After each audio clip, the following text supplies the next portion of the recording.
ಪಕ್ಷಾದಂಥ ಸನ್ಮಾನ್ಯ ಲಿಂಗೇಶ್ ಅವರು ನಾವು ನಮ್ಮ ಪಕ್ಷದ ಮುಖಂಡರುಗಳು ಇವತ್ತು ಮಾನ್ಯ ಪೊಲೀಸ್ ವರಿಷ್ಠಾಧಿಕಾರಿಗಳನ್ನ ಇವತ್ತು ಭೇಟಿ ಮಾಡಿ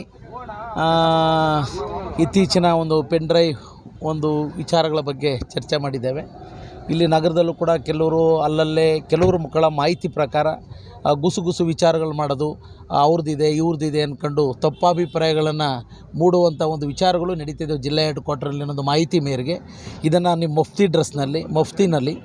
ಮಫ್ತಿನಲ್ಲಿ ಇಂಟೆಲಿಜೆನ್ಸ್ ಮೂಲಕ ಇಂಥ ವಿಚಾರಗಳಿಗೆ ಕಡಿವಾಣ ಆಗ್ತಕ್ಕಂಥದ್ದಕ್ಕೆ ನೀವು ಪೊಲೀಸ್ ವರಿಷ್ಠಾಧಿಕಾರಿಗಳು ಕ್ರಮ ವಹಿಸಬೇಕು ಅನ್ನೋದ್ರ ಬಗ್ಗೆ ನಾವು ಒತ್ತಾಯ ಮಾಡಿದ್ದೇವೆ. ನೀವು ಕೂಡ ಒಂದು ಪ್ರೆಸ್ನು ಮಾಡಿ ಇಂಥವ್ಯಾವುದೇ ಅವಮಾನವಾದಂಥ ಒಂದು ವಿಚಾರಗಳು ಪ್ರಸ್ತಾಪ ಬಂದರೆ ನಮ್ಮ ಗಮನಕ್ಕೆ ತನ್ನಿ ಅನ್ನೋದನ್ನು ಒತ್ತಾಯ ಮಾಡಿ ಪ್ರೆಸ್ ಮಾಡಿ ಅಂತ ಕೂಡ ಮೇಡಮರಿಗೆ ರಿಕ್ವೆಸ್ಟ್ ಕೂಡ ಮಾಡಿದ್ದೀವಿ. ಆ ಹಿನ್ನೆಲೆಯಲ್ಲಿ ಹೆಲ್ಪ್ಲೈನ್ ಮಾಡಿದ್ದೀವಿ ಅಂತ ಹೇಳಿದ್ದಾರೆ.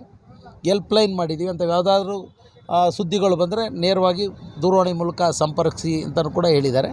ಒಟ್ಟಾರೆ ಜಿಲ್ಲೆಯ ಒಂದು ಹಿತದೃಷ್ಟಿಯಿಂದ ಮಹಿಳೆಯರ ಒಂದು ಮಾನ ಮತ್ತು ಗೌರವದ ದೃಷ್ಟಿಯಿಂದ ಉಳಿಸುವಂಥ ದಿಕ್ಕಿನಲ್ಲಿ ಜಿಲ್ಲಾಡಳಿತ ಅದರಲ್ಲೂ ಕೂಡ ಗೌರವಾನ್ವಿತ ಪೊಲೀಸ್ ವರಿಷ್ಠಾಧಿಕಾರಿಗಳು ಇದನ್ನು ಜವಾಬ್ದಾರಿಯುತವಾಗಿ ನಡಿಬೇಕು ಅನ್ನೋದ್ರ ಬಗ್ಗೆ ಒಂದು ರಿಕ್ವೆಸ್ಟ್ ಮಾಡಿದ್ದೀವಿ ಸರ್. ಕಿಡ್ನಾಪ್ ಪ್ರಕರಣ ಬಗ್ಗೆ ಏನಂತ ಬಂಧನದ ಬಗ್ಗೆ ಸರ್ ಈಗಾಗಲೇ ಅದು ಪ್ರೆಸ್ ಮಾಡಿದ್ದೀವಿ.